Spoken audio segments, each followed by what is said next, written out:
J'ai fait un peu plus de 6 ans chez Fago. Et là, depuis 1 an, j'ai rejoint SodaStream sur le marché français uniquement. C'est un peu comme les Kleenex ou les Post-it, tu vois. C'est genre une SodaStream, quoi. Personne ne va dire une machine à gazéifier de l'eau. Le site e-commerce, il a été créé en 2020, ce qui est très très tard. J'ai très vite identifié que sur la partie acquisition de trafic, c'était ça ma top priorité. Début décembre, je fais le bilan de novembre, je vois qu'on fait moins 20, moins 25% de trafic. Côté le budget, il avait plutôt plus 30, quoi. Je me dis, ça c'est pas trop normal. Publicité méta, c'est quelque chose comme 3%, 4% du trafic. Et moi, dans mon ancienne boîte, c'était plutôt 15 à 20%, tu vois. Un peu bizarre que ce soit si faible. Quand je divisais les sessions par le coût, on se retrouvait avec des trucs genre 4 € la session. L'autre constat, c'était qu'on avait 80% du budget ads qui partait sur Google. Dans ces 80%, t'avais 60-70% sur la campagne brand. Et on avait un CPC brand à genre 80 centimes ou 1 €. Vraiment beaucoup trop cher. Ce qu'on fait aujourd'hui est 50% Google, 40% Meta et 5% Bing, 5% TikTok. Se concentrer sur moins de produits, mais mieux faire sur ces produits-là, à la fois sur les fiches produits et à la fois sur les ads. C'était une de mes motivations à rejoindre SodaStream. L'ambition sur Q4, c'est de faire autant que sur les 8 premiers mois de l'année.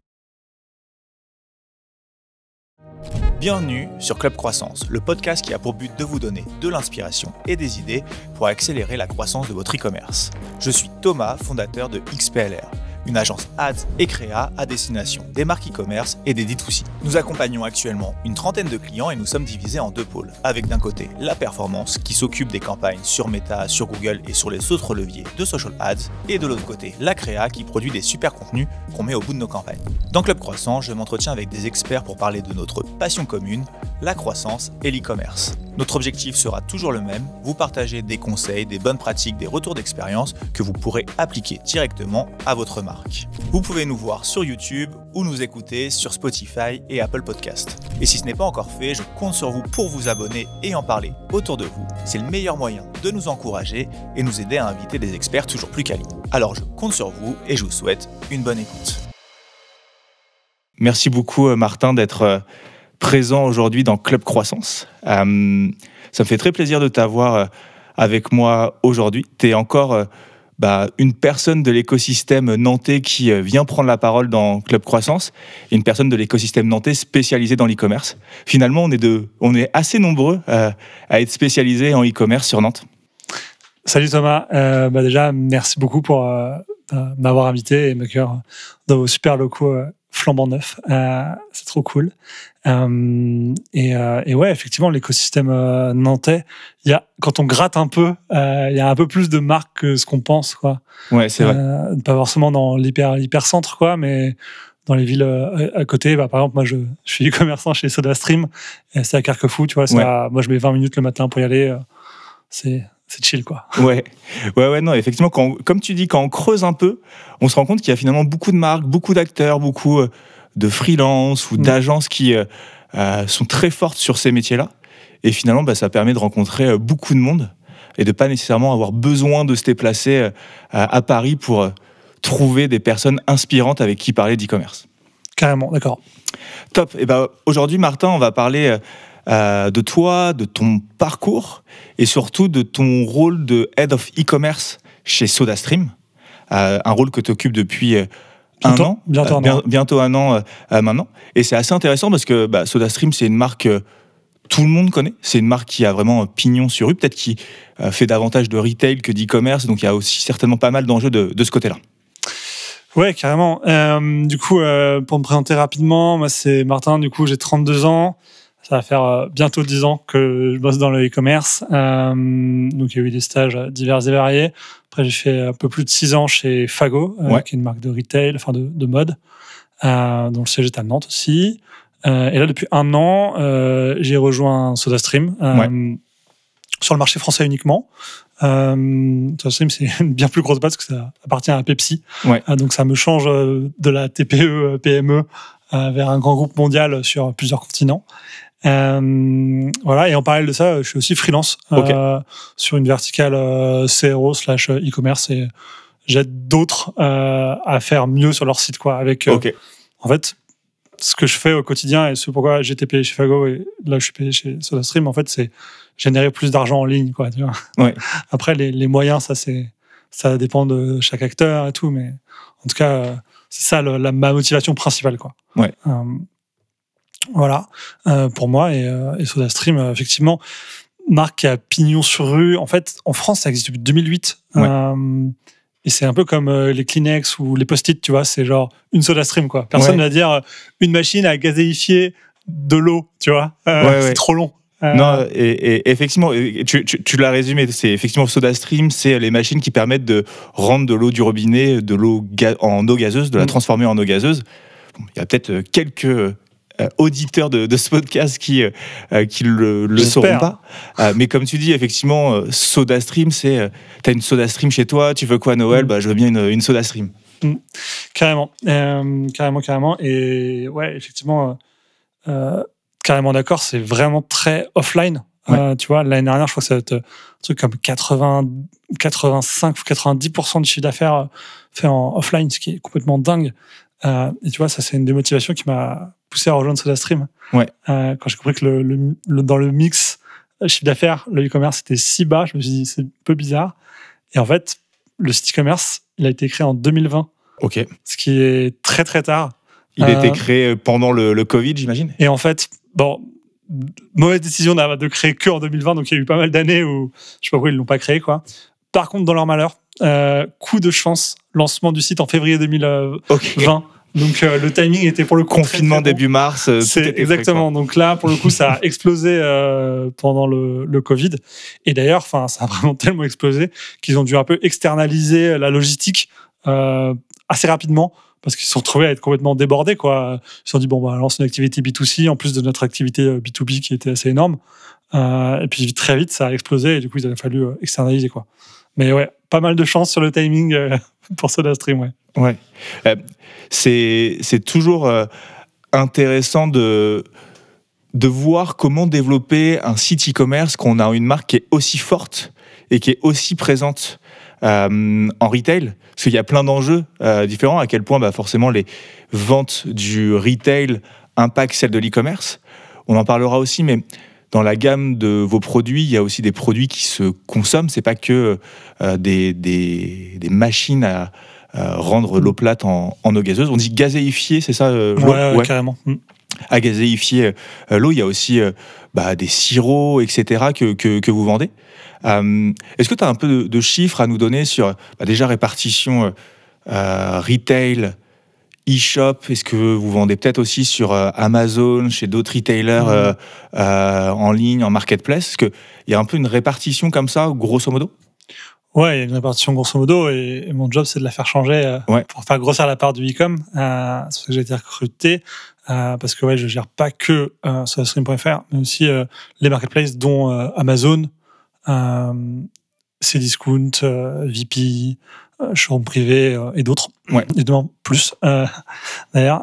Mais ouais, donc historiquement, l'année dernière, c'est 70-80% GSA, donc grande surface alimentaire, Leclerc, Carrefour, Auchan, etc. 10% en grande surface spécialisée, GSS, Darty, Fnac, Boulanger et autres.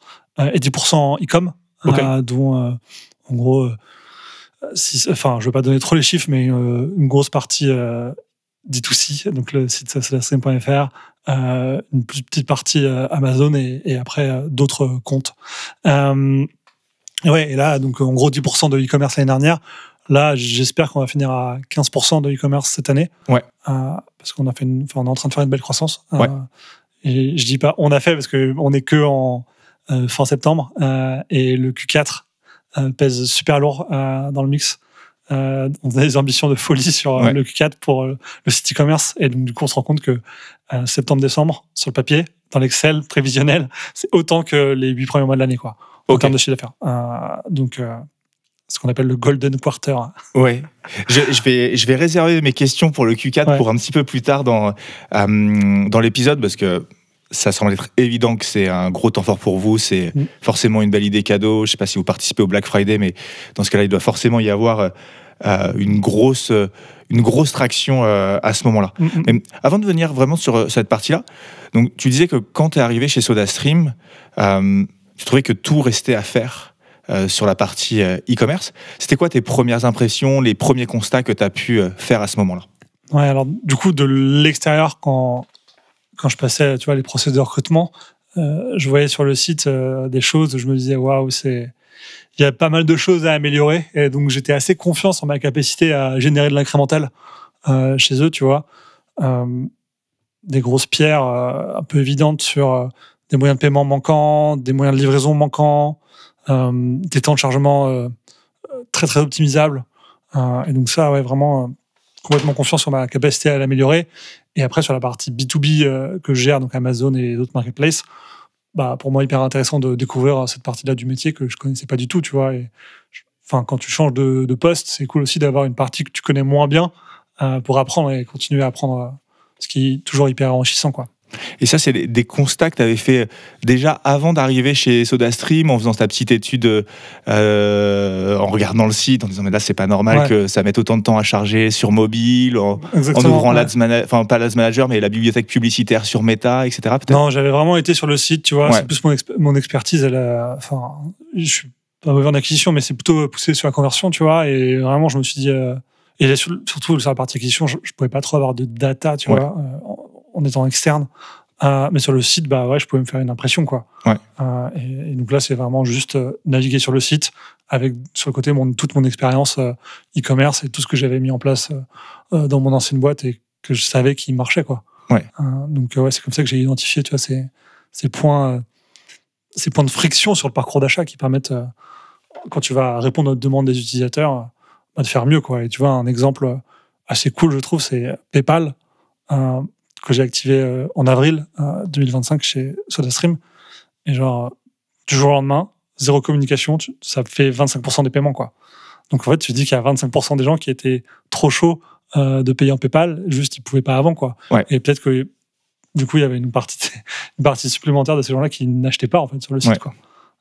Donc pour moi, ça se mesure bien là, tu vois, à quel point les consommateurs attendaient un truc par le taux d'usage, quoi. Quand tu as 2% du taux d'usage sur un moyen de paiement, ça change pas la donne, quoi. Et ça, d'ailleurs, je trouve que c'est un peu le côté que j'aime moins sur Shopify, c'est qu'on peut pas faire d'A/B test dans le tunnel de paiement, vu qu'il est hébergé en externe. Et du coup, c'est compliqué, je trouve, de mettre en place des choses et d'avoir des vrais résultats genre sonnants et trébuchants, genre plus X% de taux de conversion. C'est ça que je te parle de taux d'usage du moyen de paiement, qui reste quand même une métrique heureusement clé, je trouve, pour jauger de la pertinence d'un projet, quoi. Il y a d'autres moyens de paiement comme ça que tu as mis en place au fur et à mesure qui n'étaient pas présents sur le site. Je pense par exemple à Apple Pay, du Klarna, etc. Alors Apple Pay, c'était déjà en place, donc ça c'est cool. Moi, je voulais mettre en place... ce que j'ai mis en place, c'est ShopPay. Et en fait, je sais pas, j'ai essayé de sonder mes pairs, d'autres e-commerçants en mode c'est bien ShopPay, tu penses que je dois l'activer et tout. Tout le monde dit non, pas trop. Sur le marché français, ça marche pas trop. Je me suis dit, bon, en vrai, on parle d'un truc, c'est un clic à activer. J'y vais, je me lance. Et puis au pire, si c'est pas très utilisé, je pourrais toujours le désactiver, quoi. Pareil, lancé début août, mois d'août, 9% du chiffre d'affaires sur la période. Donc, ok, c'est cool, quoi. Dans les autres trucs que je veux activer, c'est Klarna et Google Pay. Alors, petite spécificité sur SodaStream, on fait de l'abonnement, donc avec des paiements récurrents. Et du coup, ça veut dire pouvoir prendre une empreinte. Et pour faire ça, en fait, à date, on passe par Shopify Payment. Et à date, en France, en tout cas, Google Pay, je crois que c'est un des seuls pays au monde qui n'est pas actif dans Shopify Payment. Donc, du coup, ça, je peux pas l'activer. Ou alors, il faudrait que je prenne un autre PSP uniquement pour Google Pay. Et c'est une chose que j'avais fait dans mon ancienne boîte et ça n'avait pas généré suffisamment d'incrémentalité pour que ce soit pertinent. Et par contre, Klarna, ça aussi, ça fait partie des choses que je veux activer, mais qui, pareil, comme Google Pay, n'est à date pas actif via Shopify Payment. Et je fais un email tous les 2-3 mois à notre compte manager Shopify qui de base m'avait dit mars-avril cette année. Bon, on est en septembre, donc j'attends toujours. Klarna, pour ceux qui écoutent et qui ne le savent pas, c'est une solution qui permet de payer en plusieurs fois. Donc on peut choisir de payer en 3 fois sans frais, en 5 fois sans frais, décaler son paiement à 30 jours. Je crois que c'est que du 3 fois sans frais. En France, en tout cas. Je crois que ça dépend des pays et tout. Enfin, je l'avais activé dans une ancienne boîte et là, t'as pas le choix, quoi. C'est 3 fois. Enfin, en France, en tout cas, je te parle d'il y a 1 an, ça a peut-être changé depuis, peut-être que du coup je raconte n'importe quoi, mais c'était uniquement du 3 fois et uniquement du sans frais. Ouais. Versus d'autres acteurs qui proposent d'avoir le choix entre 2, 4, 3, 5, 10, avec ou sans frais pour le client final. Mais ouais, et moi je l'avais installé principalement pour le paiement différé. Ouais. Parce que Zalando l'a activé il y a longtemps, le paiement différé, genre il y a plusieurs années. Et moi, en tant que consommateur, je l'utilise assez souvent. Ok. Et je me suis dit, je veux bien l'activer. Enfin, ça me chauffe de l'activer dans mon ancienne boîte pour lever ce frein à l'achat, parce que moi, je l'utilisais. Et in fine, cette partie-là, c'était genre 5% des paiements Klarna, qui eux-mêmes ne représentaient que 5%. Quoi. Donc, en fait, 95% des utilisateurs Klarna utilisaient le paiement en 3 fois sans frais. Ok. Et pas du tout le paiement différé, ce qui était pour moi une grosse surprise. Quoi. Ouais. Mais bon, c'est comme ça. Et je trouve que ce que tu dis là, c'est super intéressant parce que les usages en ligne sont tellement multiples. Les manières de consommer en ligne sont tellement aussi variées que des fois on peut avoir des partis pris nous-mêmes parce qu'on consomme de telle manière, parce qu'on s'intéresse plutôt à tel type d'ads, etc., qui nous donnent des œillères et qui nous font prendre des décisions qu'on pense être justes, mais qui, dans la vérité, une fois qu'on a la data sous les yeux, on se rend compte que finalement l'impact est minime ou pas aussi conséquent qu'on l'imagine. D'où d'être toujours dans une position de test, d'hypothèse, et sans trop se mettre de barrières inutiles. Carrément, ouais. Je ne sais plus qui m'avait dit ça, mais quand tu appliques tes usages et tes croyances à ce que tu fais, après, ça s'appelle du me-marketing. Oui. En mode, et ça, 2 fois je l'ai fait, 2 fois catastrophe. Première fois sur Klarna, paiement différé. Et deuxième fois sur Google Pay, où en fait, dans mon ancienne boîte, mon PSP, c'était PayPlug, je l'ai tanné pour qu'ils sortent Google Pay, ils ne voulaient pas. Et je leur ai dit, OK, vous ne voulez pas de problème. J'ai souscrit Stripe uniquement pour activer Google Pay. À l'époque, on était sur PrestaShop et du coup, on pouvait faire des A/B tests dans le tunnel de paiement et sur le parcours d'achat. Et donc, j'avais A/B testé Google Pay sur le site et résultat, ça détruisait de la valeur parce que ça en construisait. Donc, ouais, 2 exemples de trucs que moi, j'utilise qui, en fait, ne marchaient pas du tout. Et en fait, dans mon ancienne boîte, il y avait beaucoup de gens qui étaient sur Safari, Apple.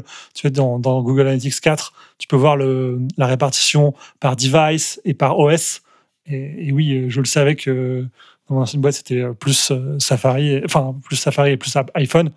Et du coup, Google Pay a pas du tout marché, quoi. Ok. Après, pour ceux qui nous écoutent et qui se disent putain, c'est quoi le prochain moyen de paiement que je dois activer sur mon site, du coup, va voir dans GA4 tes clients. Est-ce qu'ils sont plutôt Safari? Est-ce qu'ils sont plutôt Android? Et ça peut être taxé sur est-ce qu'il faut que je priorise d'abord Apple Pay ou ensuite Google Pay. Même si dans les faits, il y a quand même, je pense, beaucoup d'utilisateurs Apple qui ont renseigné leurs infos de CB sur Apple Pay et très peu sur Google, quoi. Je pense que c'est ça aussi qui explique la différence de taux d'usage. Ouais.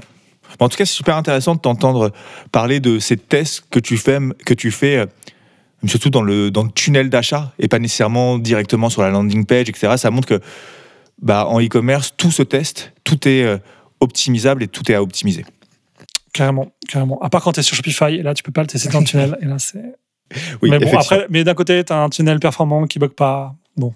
Moi, j'ai un peu une analyse qui est un peu fondée juste sur un constat très, très personnel, mais j'ai l'impression qu'aujourd'hui, il y a de plus en plus de sites qui sont sur Shopify et que du coup, le tunnel de Shopify, tout le monde a plus ou moins déjà commandé une fois sur un site Shopify et qu'il est très rassurant parce qu'on a déjà fait la démarche une fois, plusieurs fois, et que du coup, ça reste quelque chose de plutôt en faveur d'une marque e-commerce quand elle passe d'un WooCommerce ou d'un PrestaShop à Shopify. 200% d'accord, ça standardise à fond l'expérience d'achat e-commerce. Même tu vois le slider panier que tu as sur desktop, sur mobile, même dès l'ajout au panier, tu vois, ça standardise, quoi, même avant le tunnel. Donc je pense que c'est ça aussi qui explique les bonnes perfs. Après, ce que tu dis là est très vrai, et ça je l'entendais il y a genre 1 an, 2 ans et tout. Mais là, je commence à entendre un peu un autre son de cloche qui est Shopify, ça coûte trop cher. Ouais. Je suis trop dépendant de cette techno. Et il y a d'autres CMS plus e-commerce avec du headless. Tu vois, et je commence à un peu entendre des petits bruits de fond, quoi, tu vois, en mode ouais, non, mais on regarde d'autres choses. Moi, il y a un gars que je suis beaucoup qui s'appelle Paul Louis de Payplug, Ouais. que j'ai revu à Nantes là, il y a pas longtemps. Il y avait un event Gross Station très cool. Et du coup, c'est lui qui me disait, enfin, c'est une des personnes, tu vois, qui me disait ça. Elle me dit, ouais, mais il y a pas mal de CMS open source qui se remettent en avant et tout. Et donc, à surveiller, voir si le monopole Shopify va pas un peu s'effondrer. Ouais. À voir, quoi. Ok. Après, quand tu veux te lancer en e-commerce de zéro, Shopify aujourd'hui, c'est top, quoi. Ouais. Mais quand tu as d'autres enjeux de grosses boîtes, tu as aussi moins de flexibilité à certains niveaux. Et surtout, tu payes, quoi. Tu payes des monthly fees à Shopify et chacune de tes apps, et c'est quand même énorme, quoi. Ouais. Alors, après, je trouve aussi que sur Shopify, tu payes effectivement des monthly fees, mais est-ce que tu ne penses pas que ça peut se compenser par les économies que tu fais à ne pas passer par des développeurs dès que tu as besoin de mettre en place un outil, etc. Moi, je constate, et tu m'arrêtes si je me trompe parce que tu es plus expert que moi sur le sujet, que toutes les nouvelles features, tous les nouveaux outils, tous les outils de tracking, d'analyse, les petits outils pour mettre des vidéos sur des pages produits, etc., ils se développent en priorité sur Shopify. Alors parfois, moyennant certains fees, etc. Mais ça reste toujours plus économe que de vouloir le développer avec une équipe de dev sur son propre WooCommerce ou son propre ou son Magento ou un autre CMS. Carrément, ouais. Là, toutes les solutions SaaS e-commerce que je connais, elles se lancent en Shopify first. Et mon ancienne boîte, on était sur PrestaShop et c'était souvent compliqué de leur dire ah, vous n'êtes pas sur PrestaShop, non, pas encore et tout. Enfin, on était sur un premier marchand, mais finalement, il fait une refonte et il part sur Shopify. Enfin, carrément d'accord. Ce que je dis juste, aujourd'hui, c'est peut-être le choix le plus safe, tu vois. Mais ce que je dis juste, c'est que je commence à entendre d'autres sons de cloche, et c'est à surveiller de près, quoi. Et après, surtout, in fine, le choix d'un CMS pour une marque, c'est vraiment hyper engageant. Ouais. Donc, il faut se poser la question de quels sont ses besoins et est-ce que ce CMS y répond oui, non, tu vois. Et c'est pas parce que le voisin a fait Shopify que Shopify, c'est la meilleure solution pour toi, quoi. C'est clair. Puis je pense que ça dépend de ta structure en interne. Si tu as une équipe qui te permet de développer, etc., en interne, tu peux potentiellement te passer de Shopify. Alors que si c'est pas le cas, peut-être que c'est un peu plus compliqué. Très bien. Donc, une de tes premières actions en arrivant chez SodaStream, c'était déjà de revoir les moyens de paiement et ce tunnel d'achat. C'est quoi les autres constats que tu as pu faire, les autres chantiers sur lesquels tu t'es directement lancé ? Ouais, en fait, moi, ma priorité chez SodaStream, c'était pas du tout le paiement. Enfin, comme tu viens de l'évoquer, ma priorité, c'était d'atteindre un objectif de chiffre d'affaires en croissance forte. Et du coup, quand j'ai été recruté, c'était vraiment avec une volonté de SodaStream France et même de SodaStream Monde d'accélérer fortement sur la business unit e-commerce.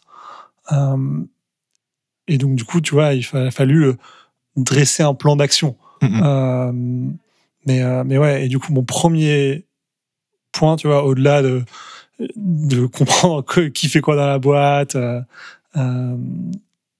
comment on fait les choses que tu dois faire dans une boîte, avoir accès à tes mails et tout. Ce qui est plus compliqué chez Pepsi que dans d'autres boîtes.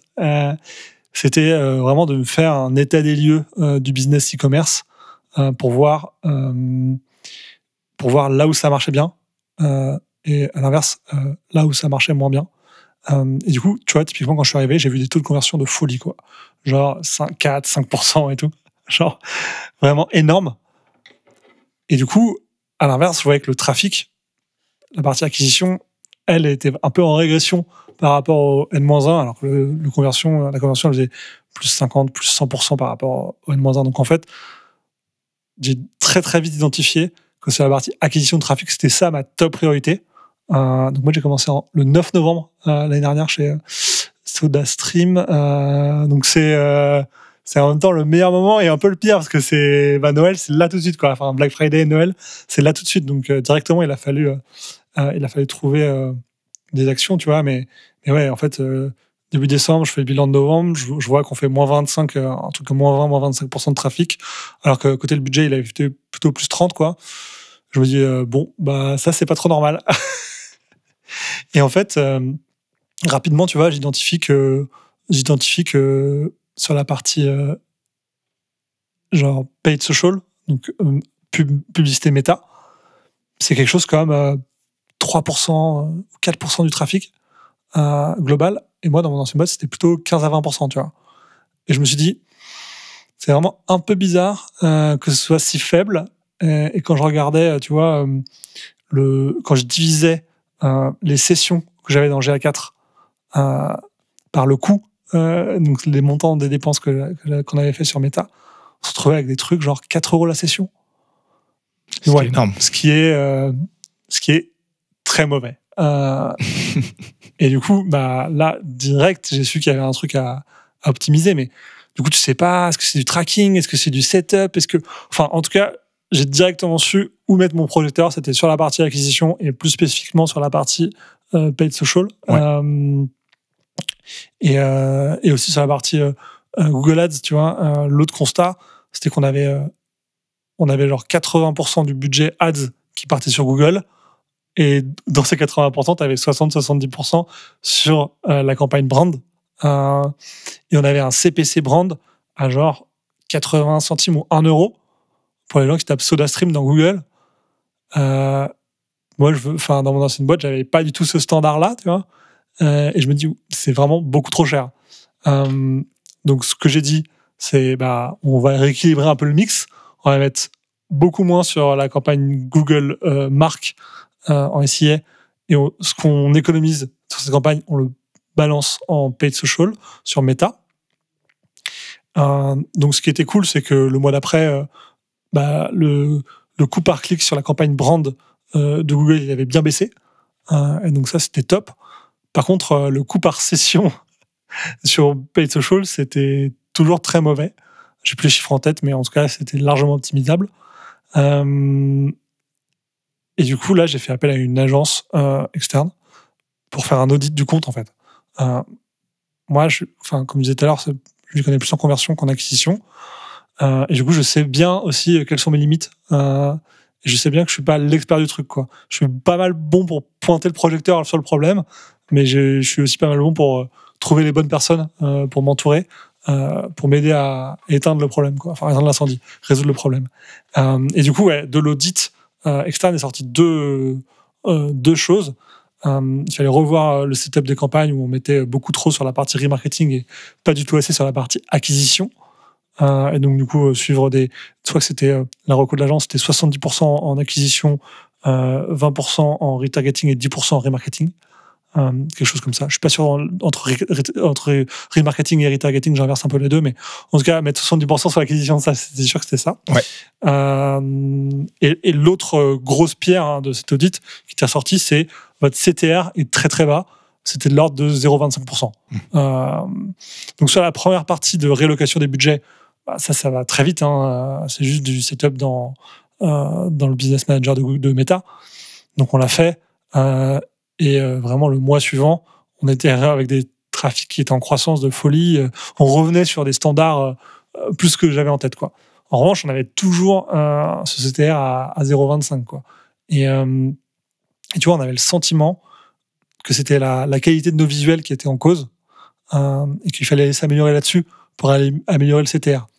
Et il se trouve que, un peu à ce moment-là, j'ai vu passer un webinar à Paris au siège social de Meta, animé par une agence, sur optimiser sa stratégie créative. Enfin, j'ai plus le nom exact, mais c'était stratégie créative pour les réseaux sociaux. Et quand j'ai vu cet invite, je me suis dit, c'est vraiment mon sujet du moment. Comment je peux faire mieux ? Donc j'y suis allé. Et en gros, le point principal sur lequel ils ont appuyé, c'était fait de la publicité vidéo, fait de l'UGC, User Generated Content, en vidéo avec des créateurs de contenu qui se filment pour faire des unboxings, des crash tests de tes produits, parler de ton produit, faire une routine de télétravail avec ton produit. Enfin, je me souviens, la marque qui intervenait, c'était Dijo, qui intervenait, c'était Dijo, et il disait que 50% de leurs dépenses, c'était sur de la vidéo. Et moi, je sais pas, j'avais une expérience dans mon ancienne boîte où ça avait complètement bidé la vidéo, tu vois, avec des CPC énormes. Bon, mais ça, en tout cas, ça a planté une graine dans mon esprit, et je me suis dit, de toute façon, je suis à 0,25 de CTR, donc est-ce que ça peut être pire ? Donc ça, donc du coup, on a pris une agence externe pour faire des UGC vidéo qu'on n'avait pas la main pour faire en interne, quoi. Tu vois, on peut pas, tu vois, aller faire le taf de sourcing de créateurs, de faire les briefs pour les vidéos et tout. Enfin, ça demande un temps de fou que personne n'avait en interne, quoi. Et le deuxième point, c'est sur la partie statique, où là, je me suis dit, bon, bah, là, pour le coup, on a un peu de ressources graphistes en interne. On doit faire mieux, quoi, tu vois. Et surtout que ça nous amène à mars-avril, quelque chose comme ça. C'est un peu le moment où ChatGPT s'est lancé sur la partie création d'images. Et du coup, bah, moi, j'ai retroussé mes manches. Je me suis dit, OK, bah, je vais essayer de faire un test moi-même et je vais essayer d'aller voir un peu les contenus qui marchent sur d'autres acteurs du e-commerce qui sont forts en e-commerce, pas du tout concurrents de SodaStream, mais vraiment très bons e-commerçants, quoi. J'avais pris, je pense, j'avais dû prendre Dijo, j'avais dû prendre Respire aussi. Et je me suis dit, c'est le moment où nous, on lançait une nouveauté, une de nos innovations produits de cette année 2025, qui était la première gourde isotherme compatible avec nos bouteilles. Donc, en gros, tu peux faire ton eau pétillante le matin, la mettre dans ta bouteille qui se ferme, et du coup, ta bouteille, ton eau, elle reste fraîche et pétillante jusqu'à 12 heures, je crois. Enfin, on n'est pas là pour faire du téléachat, mais en tout cas, le produit était assez cool et de rupture par rapport à ce qu'on avait. Et du coup, je me dis, je vais faire une pub pour expliquer les avantages produits de ce produit-là, quoi. Et du coup, avec ChatGPT, j'avais fait quelque chose. Après, j'ai dû briefer les équipes créatives pour faire ça, pour transposer ma version 1 ChatGPT, qui clairement n'était pas bonne du tout au niveau des ratios de taille, certaines infos et tout, pour faire quelque chose de potable. Ce qui a pris en fait en soi pas mal de temps, tu vois, entre le moment où moi j'ai benché, le moment où j'ai eu l'idée, le moment où j'ai posé les wordings, le moment où j'ai fait les 3-4 allers-retours avec l'équipe créa pour ajuster qu'on soit pixel perfect pour lancer la pub. Mais le résultat, c'est qu'on est passé de 0,25 de CTR à 0,7. Donc en plus de x2, quoi. x2,5, je pense même. Et ça, c'était trop cool. Mais là, pareil, j'ai vu toute l'énergie que ça m'avait demandé et tout le temps que ça m'avait demandé. Et je me suis dit, je peux pas répliquer ce temps-là parce que j'ai besoin de ce temps pour faire d'autres projets. Et deux, surtout, j'ai complètement improvisé le truc, mais c'est pas du tout mon métier, en fait. Et c'est pour ça que je me suis dit, il me faut des experts pour me faire gagner du temps. Et donc, c'est Talence, avec qui on externalise les contenus, ils nous font et des UGC, et des UGC vidéo, et des statiques. Et ça, tu vois, ça, c'est le temps que ça se mette en place, que les budgets se valident, que la fiche fournisseur se crée en interne. Enfin, c'est la joie des grosses boîtes. Ça nous amène quand même à fin juin, début juillet. Et le temps qu'on valide après les assets qui avaient été créés pour que le marketing, tu vois, et le légal donnent les go sur les créas. En fait, ça nous a amené début août, quoi, tu vois. Ouais. Mais ouais, en août, on a mis ça en place. Et là, je suis revenu en septembre, enfin, après mes congés en septembre. Et ouais, pareil, on avait fait un x2,5 en fait sur le CTA historique, quoi. Donc vraiment génial, quoi. Donc ouais, je suis parti très très loin dans mon exemple sur l'acquisition, mais pour revenir sur la question initiale, c'est quoi tes priorités quand t'es arrivé, que tu m'as posé il y a environ 15-20 minutes. La priorité, c'était de faire un constat, en fait. Qu'est-ce qui marche pas, où est-ce que je dois mettre mon temps et mon attention et mes efforts, en fait. Et donc la réponse chez SodaStream, c'était la partie acquisition. Là, j'ai parlé pas mal de Google et de Meta, mais tu vois, il y avait aussi ce que j'appelle un manquement, tu vois. Il n'y avait pas Bing Ads. Ouais. Et je savais que dans mon ancienne boîte, on l'utilisait, c'était une part microscopique, mais en fait, c'est quand même une part, quoi, tu vois. Et les petites rivières font les grands fleuves. Ouais. Et quand j'ai creusé un peu, je dis, ouais, mais vous avez fait du Bing à un moment? On me répond, ouais, on l'a fait et tout. In fine, je finis par avoir accès au compte Bing et je vois qu'il y avait des trucs qui ont été live il y a 1 an et demi. Et je leur dis, mais pourquoi vous avez coupé, en fait? Et là, on me dit, ouais, en fait, il y a un problème d'impayé, genre de facturation. Et je leur dis, c'est combien? Ils me répondent, c'est 50 €. Et en fait, du coup, il y a eu 0 pub Bing pendant genre plus d'1 an et demi à cause d'un impayé. Et c'est catastrophe. Donc, après avoir lutté genre contre vents et marées pour j'ai fini par faire réactiver ce levier-là, tu vois, à débloquer le problème de facturation. Et en fait, on l'a réactivé. On dépense ça dépend des mois, mais 4-5 000 € avec un ROAS de 5. Donc, je laisse faire les calculs. Ouais. Non, mais on se parle de quasiment 300 000 euros en année pleine, en fait, de chiffre d'affaires. Alors après, tu vas me dire, oui, mais une partie qui cannibalise l'organique de Bing et tout. Mais dans les faits, il y a aussi beaucoup d'incrémental. Ouais. Parce que nous, on n'y était pas sur Bing, mais je peux te dire que les autres y étaient, quoi. Donc ouais, sur la partie acquisition, c'est le genre de manquement, tu vois, où il a fallu mettre l'énergie pour débloquer les situations et qui étaient palliés, tu vois, à des contre-perfs business, mais juste à des problèmes internes de grosses boîtes, quoi.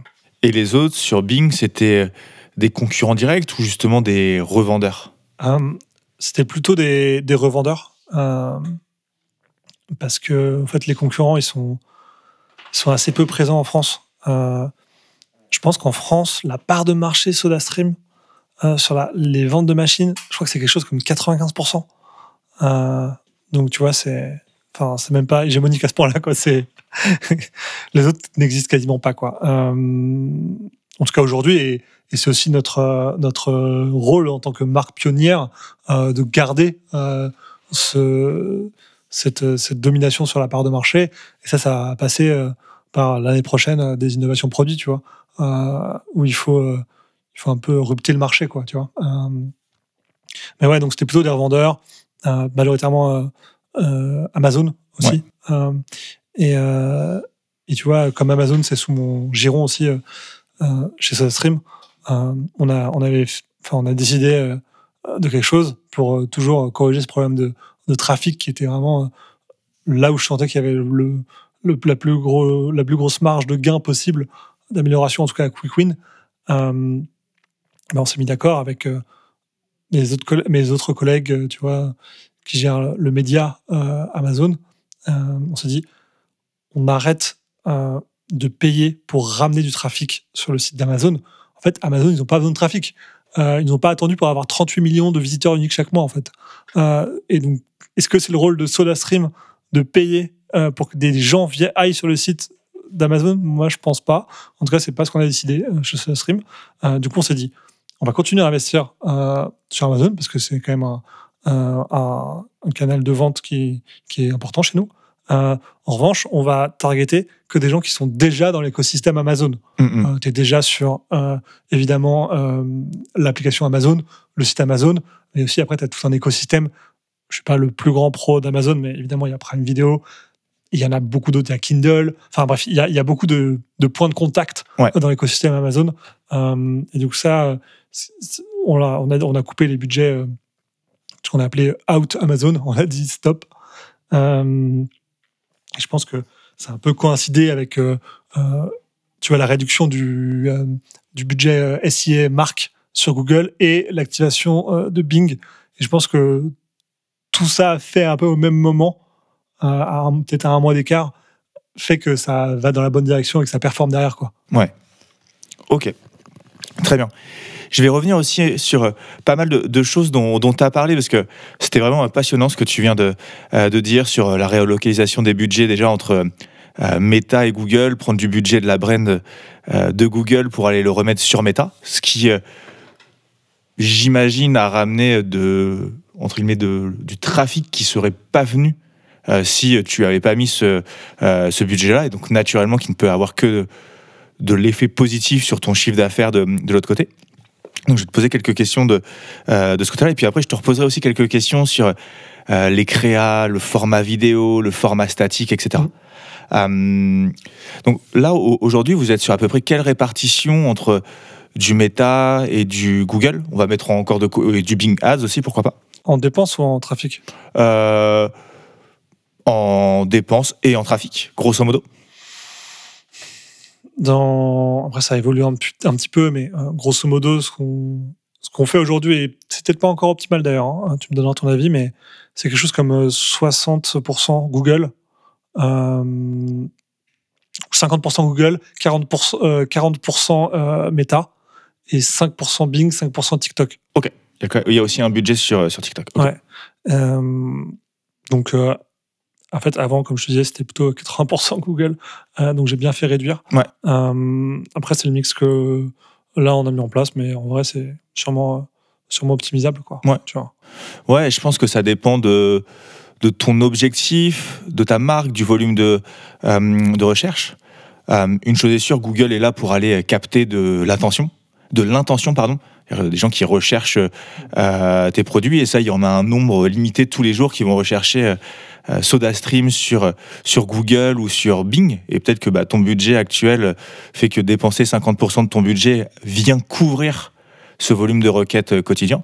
Je pense que l'enjeu, c'est de pas dépasser plus et de pas être en over-budget sur Google, parce que sinon ça veut dire que la moindre centaine d'euros en plus ou dizaine d'euros en plus que tu peux mettre tous les jours sur Meta, c'est du trafic que tu pourrais avoir et que tu n'as pas. Et comment tu fais pour tu fais du coup pour tu vois, trouver le point de bascule, quoi. C'est quoi ta technique là-dessus?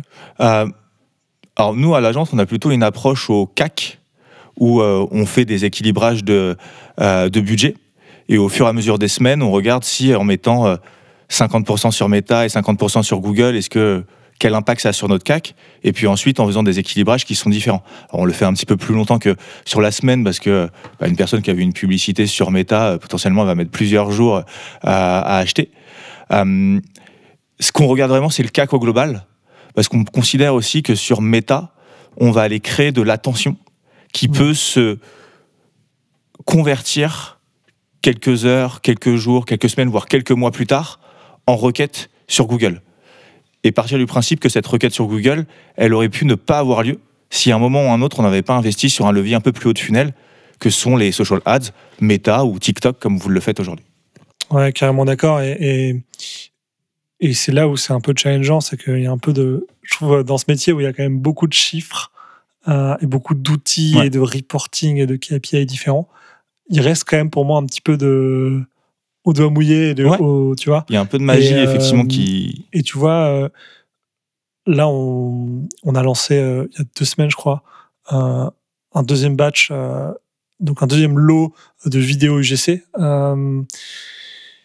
Et ouais, cartonne, quoi. Enfin, là, on a atteint des taux de clics à quasiment 2% sur les top performers et tout. Donc, vraiment dingue. Et en fait, moi, je le vois, genre les 10 jours avant l'activation de ce deuxième lot de GC, le trafic organique, donc à la fois SEO, mais aussi direct, c'est vraiment en régression par rapport à l'année précédente. Et depuis qu'on l'a activé, en fait, on voit que le trafic direct et le trafic SEO ont bien remonté à la pente, quoi. Ouais. Et donc, c'est là où je pense que tu as un effet un peu boule de neige sur d'autres canaux organiques que sont le direct et le SEO. Mais c'est toujours très compliqué, quoi, à mesurer précisément. Est-ce que c'est ça? Est-ce que c'est autre chose? Est-ce que c'est parce qu'il a fait beau? Est-ce que c'est... Tu vois, t'as toujours plein d'hypothèses. Tu peux espérer que ce soit Enfin, moi, je suis en train d'espérer que ce soit mon lot de GC, et ça se trouve, c'est ça, et j'espère que c'est ça. Ça se trouve, c'est complètement autre chose, mais ouais, je trouve ça toujours un peu complexe, tu vois, de bien aller identifier l'impact de tes ads paid social sur tes autres leviers, sachant que tu mesures quand même ton trafic. Enfin, aujourd'hui, moi, l'outil que j'utilise s'appelle Google Analytics, donc bon, a priori, tu iras peut-être un peu la couverture vers Google, quoi. Ouais, bien sûr. Oui, c'est toujours, comment dire, délicat d'utiliser Google Analytics pour analyser ses performances en social ads, parce que comme tu dis, il tire plutôt la couverture vers Google. Plusieurs choses sur ce que tu viens de dire. Je pense qu'il y a aussi du bon sens à mettre dedans. Vous êtes SodaStream, vous êtes présent dans les rayons de toutes les grandes surfaces de France, chez Boulanger, Darty. Il y a beaucoup de monde qui vous connaissent, il y a beaucoup de monde qui vont chez des amis ou de la famille le dimanche, qui voient une SodaStream et qui se disent moi aussi j'en veux une. Et donc il y a forcément beaucoup de personnes qui recherchent SodaStream sur Google. Donc vous devez avoir quand même un budget qui vient répondre à cette demande que vous avez aujourd'hui sur Google. Et donc la proportion elle va forcément être différente chez SodaStream que chez une marque beaucoup plus jeune et beaucoup moins connue qui doit aller se créer cette notoriété et cette demande. Et je pense aussi qu'il y a un équilibrage qui doit varier dans le temps. Tu vois, par exemple, là, on est à la fin du mois de septembre. Peut-être que pour toi, c'est un moment où aller investir davantage sur Meta pendant le mois d'octobre pour aller montrer ton produit dans un contexte un petit peu plus Noël, dans un contexte un peu plus idée cadeau. c'est ce qui te permettra, au moment de la peak season où les CPM commencent à être faramineux, que ce soit sur Google, sur Meta, enfin sur toutes les régies publicitaires, d'être plutôt présent sur Google à ce moment-là pour aller capter la demande que tu auras réussi à créer quelques semaines plus tôt pour un coût relativement raisonnable. Donc, je pense que c'est vraiment une question d'équilibrage, de saisonnalité, de maturité, de notoriété de la marque, etc. Ouais, carrément, c'est hyper intéressant. Et c'est vraiment comme ça qu'on le voit aussi chez SodaStream. Tu as vraiment une partie média qui est gérée par l'équipe marketing, dont le rôle est de générer de la demande. Ouais. Et nous, le rôle, c'est récolter la demande, tu vois. Ouais. Vraiment, c'est ça, notamment avec Google.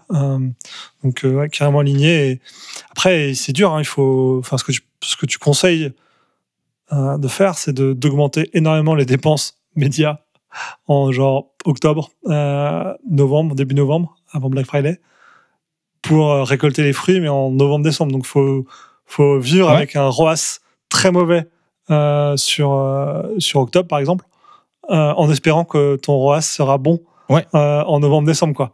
Et c'est vrai que, tu vois, c'est intéressant ton approche, mais c'est un pari. Quand même, si tu as un mauvais ROAS sur octobre et qu'après tu délivres pas sur novembre-décembre, ouais, bien sûr. Ta fin d'année est compliquée, quoi. Bien sûr. Non, j'entends ce que tu dis, mais je pense que c'est intéressant de voir quand même toujours les choses sous forme de tunnel. Une chose que je dis souvent à nos clients, si un jour vous voulez que vos clients achètent sur votre site internet, il faudra forcément, dans 100% des cas, qu'ils viennent faire une première visite sur votre site internet. Sans ça, il y a peu de chances qu'ils découvrent vos produits, voire les chances sont presque quasi nulles. Donc payez pour qu'il y ait un maximum de personnes qui viennent faire une première visite dans la boutique, normalement ça récolte ses fruits.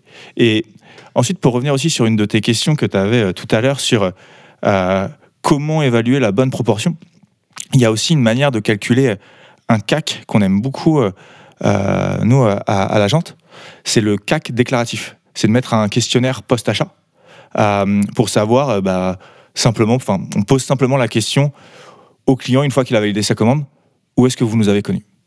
Et en fait, ça permet de savoir, je pense que de votre côté, il doit y avoir pas mal de bouche à oreille, de retail, etc., qui vont être devant. Et nous, notamment, chez un de nos clients, ça nous a permis de constater que beaucoup de personnes avaient connu la marque sur YouTube. On fait un peu de publicité sur YouTube, ils ont aussi une chaîne YouTube. Et quand on regarde la ligne campagne YouTube sur Google Ads, on n'a quasiment aucune conversion qui tombe. Parce que finalement, les gens regardent des publicités sur YouTube. Mais moi, personnellement, je crois que j'ai jamais cliqué sur une pub YouTube alors que je clique régulièrement sur des pubs sur Meta. Et en fait, sans ça, on n'aurait pas pu constater qu'on devait continuer à investir sur YouTube. Alors que dans notre tête, c'était, on le fait, mais c'est une ligne où on n'a pas vraiment d'idée de ce que ça nous ramène réellement. Et en fait, le CAC déclaratif nous montre que YouTube est un vrai levier d'acquisition. Deux super bonnes idées que tu mets là, Thomas. Déjà, faire des pubs sur YouTube, ce qu'on ne fait pas. Donc déjà, faut y aller. Et sur la partie déclarative, je pense aussi une bonne idée. Il faut qu'on le fasse. Tout ce que peut te donner ton client, c'est de l'or. Il faut bien l'exploiter, quoi. Ouais. Non, effectivement. Et du coup, sur la partie créa, je vais rebondir sur une chose que tu disais tout à l'heure, c'est que dans ton ancienne boîte, la vidéo fonctionnait pas plus que ça, et tu constates que chez SodaStream, ça fonctionne beaucoup mieux. Est-ce que tu penses que c'est peut-être une question aussi de produit ? Dans ton ancienne boîte, grosso modo, c'était des sneakers, des vêtements où tu n'as peut-être pas besoin de faire une démo du produit. Là, il faut quand même parler d'un usage, de ce que ça t'apporte, des bénéfices que tu en obtiens au quotidien. Ouais, carrément. Elle est top ta question et j'ai vraiment hâte d'y répondre. C'est parti. Effectivement, tu vois, une des raisons qui m'a motivé, il y a pas mal de raisons qui m'ont motivé à aller chez SodaStream, mais une des raisons, c'était passer dans mon ancienne boîte à gérer, on va dire, 500 à 600 produits par an, à en gérer plutôt 40, tu vois. Ouais. Et qui ne changent pas tous les ans. Pas tous, tu vois. Et sur les 40, tu en as 2 qui font 70% de ton chiffre d'affaires. De nos machines, la machine Terra et la machine Duo, qui sont nos best-sellers. Mais donc, en gros, c'est d'avoir beaucoup moins de produits pour mieux faire sur ces produits.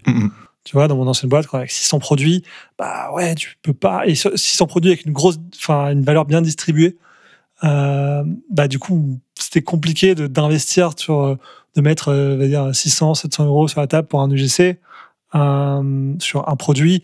En fait, bah, c'était une part minime de ton chiffre d'affaires et dans tous les cas, aussi de ton stock, tu vois, qui était fini.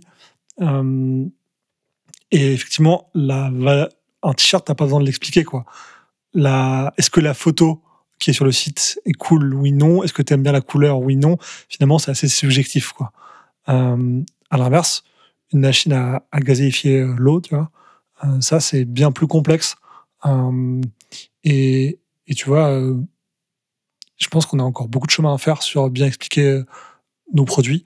Et ouais, ça, c'est, tu vois, se concentrer sur moins de produits, mais mieux faire sur ces produits-là, à la fois sur les fiches produits et à la fois sur les ads. C'était une de mes motivations à rejoindre SodaStream. Et ouais, clairement, il y a besoin d'expliquer les produits, tu vois.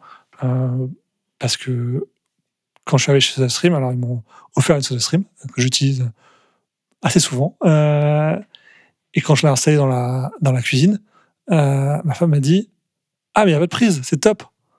Et effectivement, bah, la majorité de nos machines fonctionnent sans prise. Aujourd'hui, il y en a une sur les 6 qui est avec prise. Et ça veut dire que tu peux l'installer où tu veux, quoi. T'as pas besoin de la mettre à côté de tes autres prises et de te dire, ok, bah, si je l'utilise, il faut que je débranche ma cafetière ou mon micro-ondes ou ma bouilloire, et du coup, tu le fais pas, en fait. Tu vois. Et donc, ça, je te parle, ça, c'est un de nos bénéfices produits, c'est d'être fonctionné sans pile et sans prise. Mais il y en a d'autres, tu vois. Et les mettre en avant dans des pubs, c'est ça qui fait que ça marche, quoi. Ouais, carrément. Très bien. Et tout à l'heure, tu parlais d'un nouveau produit, c'est la gourde. Donc, c'est une gourde isotherme, l'équivalent de la gourde en plastique qu'on met, mais sauf qu'on peut la fermer et l'emmener avec soi le matin quand on part au boulot, par exemple. Et je pense qu'ici, il y a aussi des histoires à raconter, et plutôt que même ne parler du produit, parler des problèmes d'hydratation, du fait qu'on ne boit pas suffisamment d'eau aujourd'hui, et que peut-être avec une SodaStream, on peut rendre ça un petit peu plus désirable au quotidien, parce qu'on a un peu de sirop, il y a du gaz, on a un peu plus envie d'en boire, et revenir aussi répondre à des problèmes comme ceci. Peut-être que là, ce serait des... En fait, c'est ça, c'est s'adresser aux problèmes des clients et qu'est-ce que tu viens résoudre, tu vois. Et ça, c'était juste avant la gourde, c'était une des premières pubs que j'ai lancées, tu vois. Je me suis dit, ok, c'est quoi les 5 raisons d'adopter une SodaStream? Et là, j'ai peur qu'avec le live, j'en oublie une ou deux. Mais ouais, c'était vraiment ça, tu vois, trouver les raisons qui font que ton produit et ta solution sont top pour les clients finaux, quoi. Et t'en as abordé plusieurs, tu vois. Le premier, c'est l'hydratation. Le fait que boire de l'eau pétillante ou une boisson pétillante, ça te permet de rester hydraté, et peut-être que tu auras plus de plaisir à boire une boisson pétillante que de l'eau plate, et du coup, comme tu auras plus de plaisir, tu vas en boire plus, ce qui te fera du bien. Mais pour moi, un des avantages principaux de SodaStream, c'est que pour quelqu'un qui boit déjà beaucoup d'eau pétillante, par exemple de la Badois ou de la San Pellegrino ou autre, c'est que tu réduis énormément 2 points. C'est ton nombre de déchets plastiques, parce que ta bouteille SodaStream, elle est réutilisable. Je vais pas dire à l'infini parce que c'est faux, mais en gros, c'est une bouteille, ça peut être réutilisé 1000 fois environ. Enfin, ça peut remplacer jusqu'à 1000 bouteilles en plastique à usage unique. Donc c'est le premier point. Et le deuxième point, c'est que c'est moins lourd à apporter, parce que aller porter tes packs de 6, c'est un peu chaud. Et in fine, surtout, c'est aussi moins cher, quoi. C'est aussi moins cher d'aller faire son eau pétillante maison que d'acheter de la Badois, quoi. Et d'ailleurs, tu vois, ça, c'est un truc que j'ai fait cet été et que j'ai pas encore exploité en e-commerce, là. Mais avec Lovable, qui est une app de vibe coding, donc une app où tu promptes un mini-site ou un outil que tu veux développer. J'ai fait un calculateur pour calculer, en fonction de ta consommation d'eau pétillante par semaine, au bout de combien de temps tu deviens rentable d'acheter une SodaStream, tu vois. Ok. Et du coup, tu dis, ok, moi je bois, je sais pas, 4 litres d'eau pétillante par semaine. Et là, ça te fait le graphe. Ça te dit, ok, après 11,5 mois, tu deviens rentable. Et ça te dit aussi, à 3 ans, c'est quoi tes économies, quoi. Et la raison pour laquelle je ne l'ai pas encore utilisé, c'est que faut que je vois un peu avec le légal, c'est quoi exactement que je prends comme prix de base pour machin. Mais donc ça, c'est la partie eau pétillante. Et sur la partie boisson, donc SodaStream, ça appartient à Pepsi. Pepsi, ça vend quand même pas mal de Pepsi. et ouais, donc on vend dans des concentrés. Donc on a une quarantaine de saveurs différentes. Mais les best-sellers, c'est cola. Soit le cola de la marque SodaStream, soit le cola brandé Pepsi. Et du coup, le process est très simple. C'est tu fais ton eau gazeuse dans ta machine, dans ta bouteille SodaStream. Une fois que ton eau est déjà gazeuse, tu mets un bouchon de concentré dans ta bouteille, tu mélanges et tu as ton Pepsi, ton 7-Up, ton Lipton, ta limonade, toutes nos saveurs qui sont là, faites maison. Et alors là, pour le coup, il y a une étude marketing sur laquelle on a le droit de parler, c'est que c'est 25% moins cher que les produits déjà faits en canette et en bouteille en supermarché, tu vois. Donc tu as vraiment un avantage économique, un avantage aussi écologique, tu vois, dont on parlait sur la réduction de plastique à usage unique. Donc ouais, il y a vraiment, sur le au-delà de toute la partie très e-commerce, et il y a des moyens de paiement à rajouter, des moyens de livraison à rajouter. Moi, je me retrouvais beaucoup dans la mission de SodaStream, tu vois, parce que sur la partie écologie, c'est top. C'est vraiment top, ouais. Très bien. Et justement, ces produits dont tu parles, est-ce qu'aujourd'hui, vous avez utilisé leur plein potentiel pour toutes les questions de LTV, etc. Alors, la réponse est non, parce qu'aujourd'hui, on n'a pas le calcul de la LTV chez SodaStream. Pas parce qu'on ne veut pas, mais parce que l'équipe BI qui doit sortir ça travaille sur d'autres choses, quoi. Et qu'à un moment, ça va arriver, tôt ou tard. J'espère que ce sera plutôt tôt que tard. Mais ce qui est sûr, c'est que nous, le business model, c'est de faire mettre un pied à un client dans l'écosystème en lui faisant acheter une machine. Mais après, on veut qu'il reste, tu vois. Et donc, pour faire de l'eau pétillante, il faut du CO2, donc du dioxyde de carbone. Et donc, en gros, tu as un cylindre. Quand tu l'as avec ta machine, il te fait environ 60 litres d'eau pétillante. Et après, il faut prendre un nouveau cylindre, quoi. Donc, du coup, tu as du rachat de cylindres. Et après, tu as les concentrés, que j'ai déjà évoqué à l'instant. Et enfin, tu as les bouteilles. Parce que ta machine, elle est livrée de base avec une bouteille. Majoritairement, c'est des bouteilles en plastique, quoi.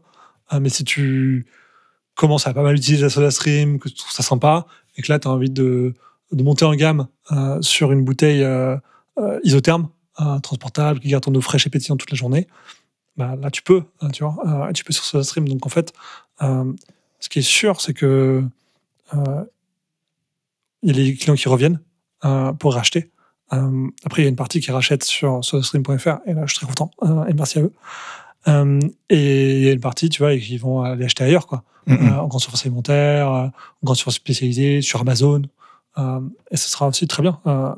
Mais ouais, et du coup, c'est un gros enjeu pour nous de calculer la LTV, donc la lifetime value des clients, et de voir comment nos actions et nos produits viennent impacter positivement ou négativement la LTV.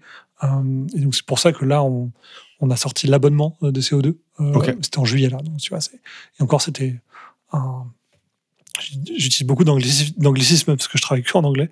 Mais c'est un soft launch sur l'été. Donc, vraiment un peu le lancement caché.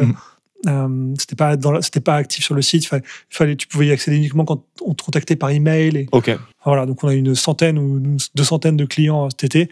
Et là, on l'a déployé plus massivement en septembre, et encore surtout beaucoup plus massivement à partir de octobre-novembre, où là, je prévois de l'amplification en paid social, notamment Google Ads, ce genre de choses, quoi. Et ouais, donc ça, on espère vraiment que ça va améliorer la LTV. Mais aujourd'hui, on espère, quoi. On n'a pas l'outil qui nous permet Pas encore. L'outil qui nous permet de se dire, cool, la LTV sur tel mois, elle a augmenté par rapport au N-1. Bientôt, on l'aura. J'espère. Très bien.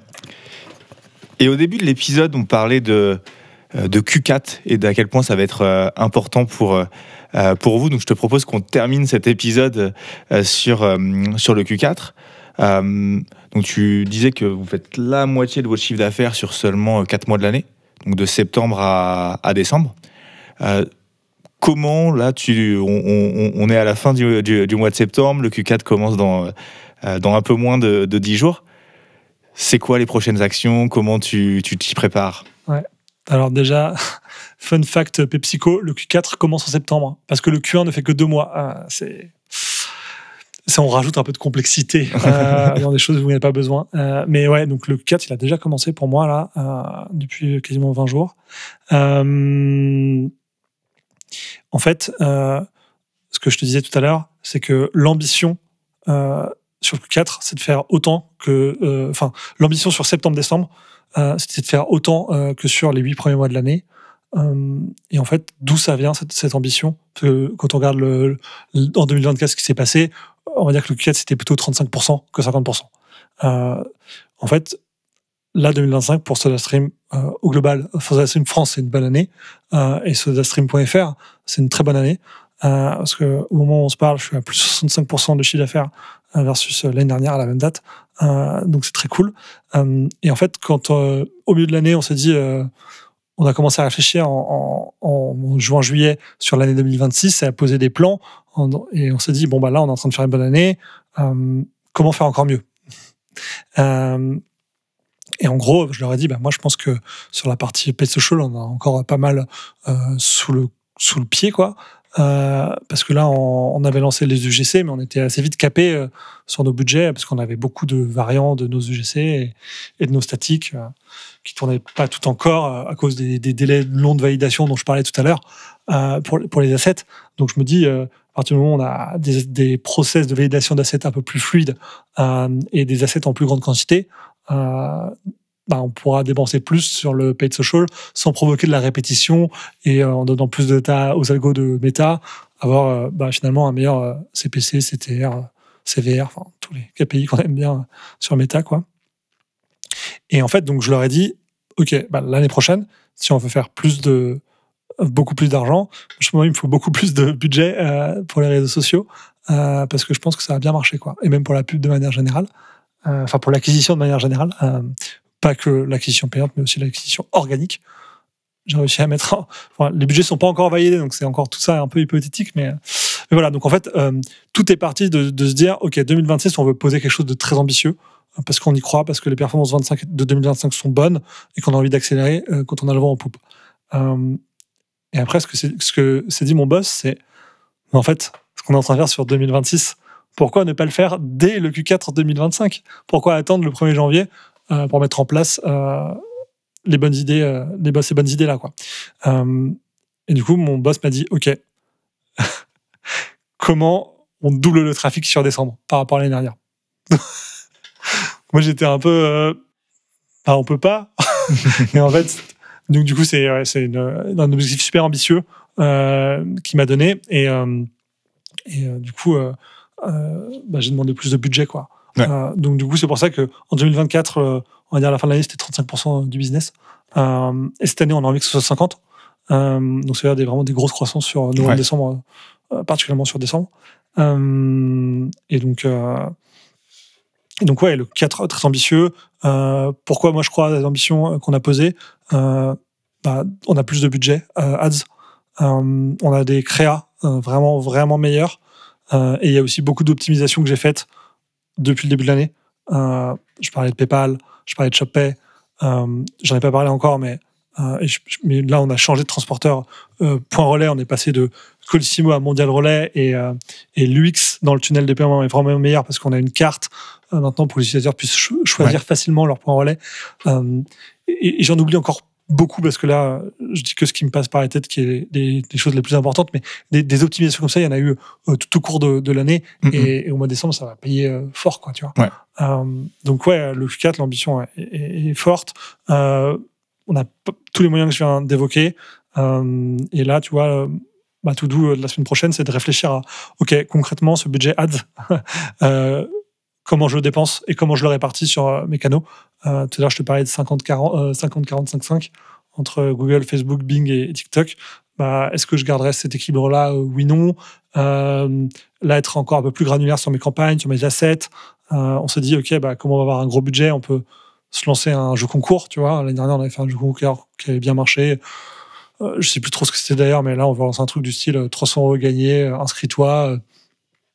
Tu vas faire ça sur les 15 premiers jours de novembre pour faire la génération de leads pour Black Friday et de se dire inscris-toi en avant-première à la newsletter SodaStream pour être au courant de notre opération Black Friday et du coup avoir une vente, une alerte en avant-première, tu vois, sur cette base contactable hyper chaude. Ouais. Tu vois. Peut-être que cette idée est toute pourrie, Thomas. T'en penses quoi? Non, je pense que c'est une très bonne idée de créer des campagnes de lead generation. D'autant plus que c'est des campagnes qui vont te servir sur le Black Friday, mais qui vont aussi potentiellement te servir pendant les soldes et toute l'année prochaine. Ce qui est intéressant avec ces campagnes, c'est qu'elles te permettent aussi d'aller cibler des personnes que tu aurais du mal à aller atteindre avec tes campagnes de conversion classiques. Nous, clairement, c'est le genre de campagne qu'on va lancer avec beaucoup de nos clients, de mettre un incentive effectivement pour récupérer le lead gen. On va essayer de faire en sorte que ce soit pas un jeu concours parce que ça peut amener des mauvais leads, mais plutôt avec effectivement une vente en avant-première et des stocks limités ou un discount supplémentaire ou un cadeau offert à ceux qui s'inscriront. Ça permet aussi, je trouve, le jour du Black Friday, qui est la journée où les CPM sont les plus élevés, de pouvoir diffuser l'opération commerciale sans avoir besoin de payer ses CPM, puisqu'on a un CRM qui est là pour pouvoir le faire et qu'on peut activer le vendredi, le samedi, le dimanche et le lundi du Cyber Monday avec des messages qui vont bien se compléter. Carrément. Très bien, écoute, c'est très cool.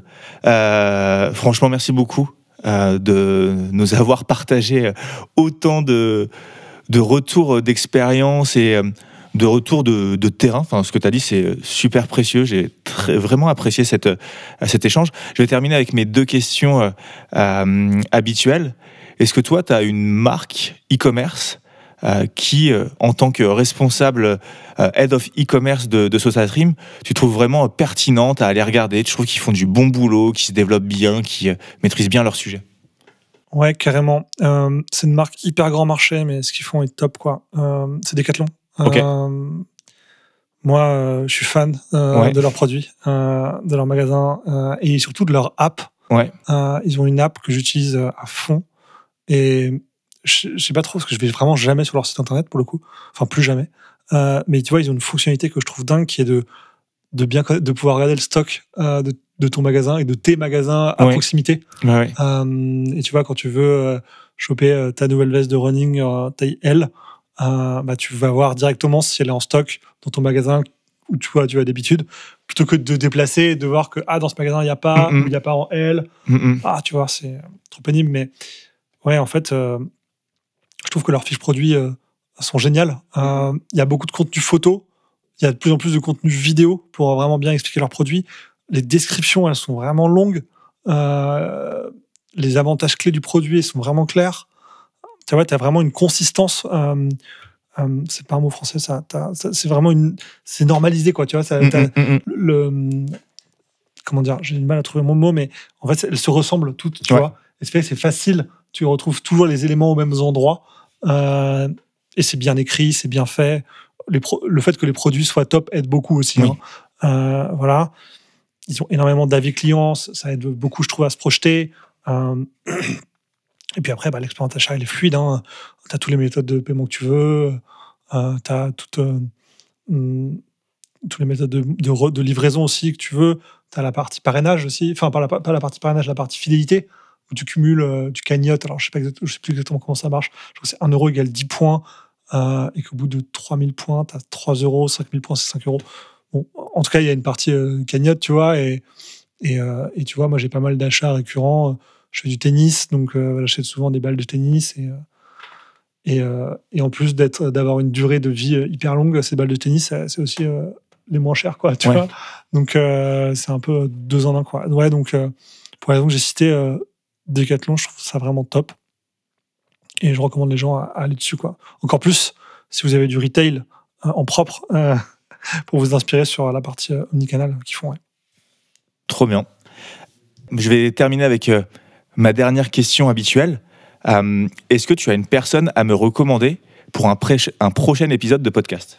Ouais, carrément. Moi, une personne avec laquelle j'aime beaucoup échanger, c'est un e-commerçant, il s'appelle Emmanuel Marot. Okay. Il travaille pour Vet Sécurité. Okay. Ça fait des vêtements de sécurité. Okay. Donc, il est hyper intéressant comme gars. Il pousse ses sujets assez loin. Et je sais pas, tous les échanges que j'ai eu avec lui, c'était très enrichissant. Alors après, je crois que c'est basé dans le centre de la France. Je sais plus exactement, vers Clermont-Ferrand peut-être. Donc peut-être que ce sera pas en physique. Mais ouais, je te le recommande chaudement. Très sympa comme gars. Et très intéressant. Très bien, top. Bah, écoute Martin, merci beaucoup d'être déjà venu dans nos bureaux pour enregistrer cet épisode, de nous avoir partagé autant de précieux retours terrain.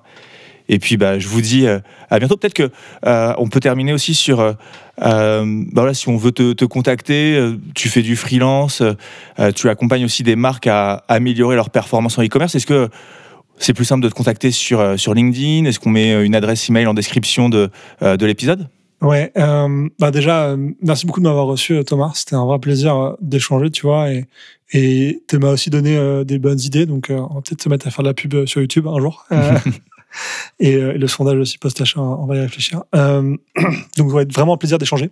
Ça permet de prendre du recul et, tu vois, d'avoir d'autres idées. Et enfin, pour me contacter sur la partie freelance, et même de manière générale, c'est plutôt sur LinkedIn que ça se passe. J'ai fait un mini-site pour moi via Lovable. Et du coup, sur mon profil LinkedIn, il y a le lien pour y accéder. Et sur ce mini-site, il y a le lien pour prendre rendez-vous avec moi. Et je tiens à préciser que c'est uniquement pour une activité de freelance. Il faut prendre rendez-vous. Voilà, si c'est pour me démarcher une solution tierce, vous pouvez faire un DM sur LinkedIn. Ça sera avec plaisir. Très bien, top. Et écoute, merci beaucoup. Et puis, je te souhaite une bonne fin de journée. Merci à toi aussi. Merci d'avoir écouté cet épisode de Club Croissance. Si cet épisode vous a plu et pour ne pas rater les prochains, pensez à vous abonner à la chaîne YouTube ou au podcast sur Spotify et Apple Podcast. C'est le meilleur moyen de nous donner de la force et de nous aider à trouver des experts toujours plus quali pour intervenir. Pour des conseils quotidiens sur l'e-commerce, l'Ads et la créa, vous pouvez également me suivre sur LinkedIn. Et si vous voulez qu'on parle directement de votre marque et de vos enjeux, n'hésitez pas à vous rendre sur notre site internet et à prendre directement rendez-vous. Tous les liens sont dans la description. Merci pour votre soutien et à très bientôt pour un nouvel épisode de Club Croissance.